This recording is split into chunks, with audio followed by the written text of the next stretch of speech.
The government, what did it want to do? It wanted to take over the so-called excess reserves of the RBI, Right. help its balance sheet or its budget, and spend it on elections. Is that the basic underlying? Well, I don't know what the motivation is. I can explain the problem to you, Yes. which is really that over the years, as the RBI holds on its balance sheet foreign exchange reserves. I'm going to make it as simple as I can. Right. So this is not comprehensive. So but please it's, do that, yeah. RBI holds foreign exchange reserves. Every time the rupee depreciates, the rupee value of RBI's assets go up. Right. The RBI has liabilities. What are those liabilities? Essentially reserves and the money it has printed. Okay? Net of those, take the assets, subtract the liabilities. Liabilities are in rupees. These are Assets are in dollars. When the dollar appreciates with the rupee, the assets go up in value, the liabilities stay the same, which means the RBI's equity goes up. correct.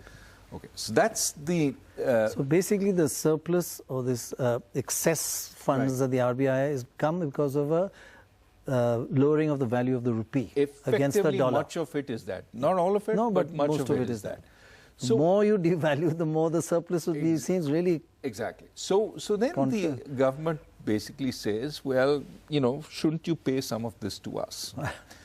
And I think the RBI has said, yes, we will pay you whatever we can of our profits, net of whatever we need to hold in terms of contingency reserves for movements up and down, because the rupee that depreciated can also strengthen, in which case it goes the other way. So we should have accommodation for that. It's also said that, you know, we are a BAA country. We are a barely investment grade country. Sometimes we need to take under international transactions which require really high credit rating. For example, the swaps we did in 2013. So for that, you need an unimpeachable balance sheet, right? Why don't we keep the RBI as an unimpeachable balance sheet, a AAA credit rating? That requires a certain amount of equity. Now, net of the equity that's needed, the RBI can pay out a lot of it.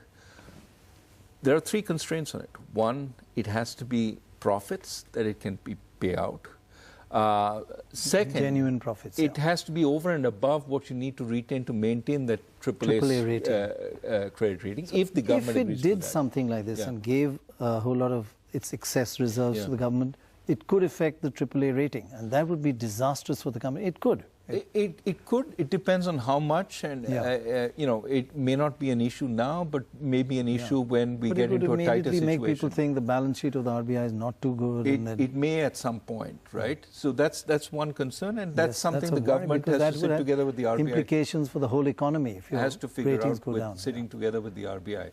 But the other thing that people don't recognize, which is actually a funny aspect of monetary economics, is the RBI can print only so much money. So if today the RBI makes, let's say, 70,000 crores in profits, but then you say you have an excess of another, 1 lakh crores sitting on your balance sheet, pay that out to me. The problem is the RBI cannot monetize that additional 1 lakh crores and give it to the government just like that, because there's only so much money the RBI can print without it becoming a problem down the line in terms of higher inflation and so on. Right. So what the RBI will do is pay the 70,000 crores to the government, pay another 1 lakh crores to the government, but then it will sell government bonds from its balance sheet to withdraw that 1 lakh crores it has paid so that there's no excess liquidity in the market. But think about what's happening. What's happening is, on the one hand, it's giving you money. On the other hand, it's forcing the market to absorb 1 lakh crores worth of bonds, which essentially is forcing that on the market. Right. Net effect is, from the government's perspective, the amount of bonds the market has to absorb is the government's fiscal deficit, the old one, plus the 1 lakh crores that it thinks is sort of free. But it's not free. The public sector borrowing requirement has not changed. But so, tell me another thing, that you're saying it's to do with the rupee getting devalued. It happens over 25 years. So these excesses are 25 years. Why did it suddenly happen? This request come... Oh, this request comes all the time. So 6 months before an election. No, well, to be fair, I think the pressure on the RBI to pay more dividends has been there for a number of years. You had it as well? I had it as well. And what did you tell them? Well, so we paid. We had a committee actually, I wrote a letter to the RBI when I was chief economic advisor saying Give us some perhaps idea. the RBI should look at how much it needs to hold. When I came to the RBI as governor, I set up a committee under Mr. Maligam, very respected member of the board, who essentially said we have enough capital to pay out our entire profit. The 3 years that I was governor, we paid the highest dividend in RBI's history to the government. Now, what the issue at stake is not that anymore. The issue is more than that. Not just the profit, they want what they call the excess. Exactly. And the Maligam committee opined that you cannot pay more than the profit. Yeah. Now, if there is a way around, there's one way of doing it, which is essentially take the capital of the RBI, reduce it by that 1 lakh crores, take the debt that the RBI holds of the government, write off 1 lakh crores of those bonds and say they're extinguished, they're paid by the government.